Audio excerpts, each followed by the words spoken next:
Hello, I'm Dr. James Bogash. I'm the author of Migraines and Epilepsy, which can be found at migrainesandepilepsy.com, as well as a ton of other information to help heal your brain and make you feel better. Today we're going to talk about exercise, which is absolutely positively critical for your brain. If you are sitting on the couch complaining about your headaches, or sitting on the couch and still experiencing seizures despite seizure medications, you need to get off the couch. Until you're exercising, you're not doing everything possible for your brain. And I know sometimes that's hard to get off the couch and start to exercise. Nobody ever exercises and then later looks back and goes, oh my God, I wish I just sat my butt on the couch. It was a total waste of my time. That being said, how do we make exercise more efficient so it's not a waste of your time? Generally, we're talking about two types of exercise. We have aerobic and we have strength training. When it comes to aerobic, there is a growing body of evidence that short burst aerobic activity is much better for us.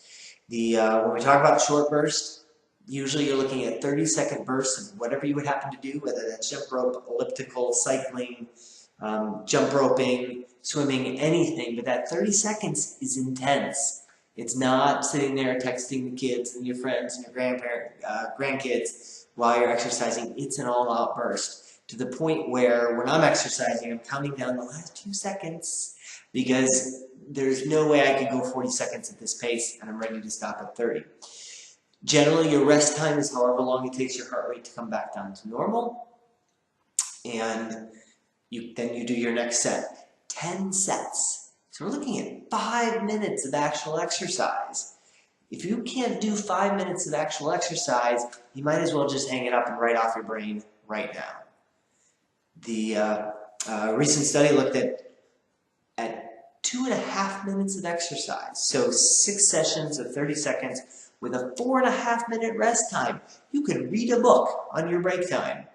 And they compared it to 45 minutes. This was on an exercise bike. The 2.5 minute group actually burned more fat over the next 22 hours.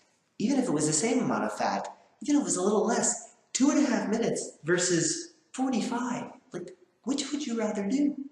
So, unless you're some crazy marathon runner, that's a whole other story. The other type of exercise that's important is strength training. I always say that unless you're going for Miss Universe or Mr. America, there's a lot of diminishing returns for that second and third set. So generally, if you're time crunched, do one set of something and make it count.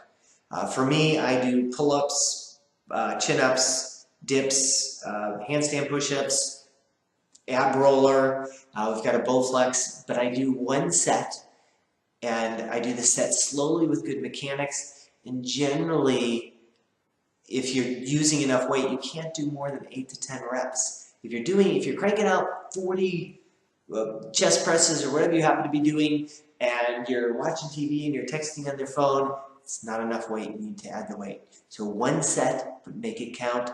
Pick 10 or 15 or 10 of your favorite exercises and do those. But you have to start moving. Nothing is going to work for your brain until that's in place.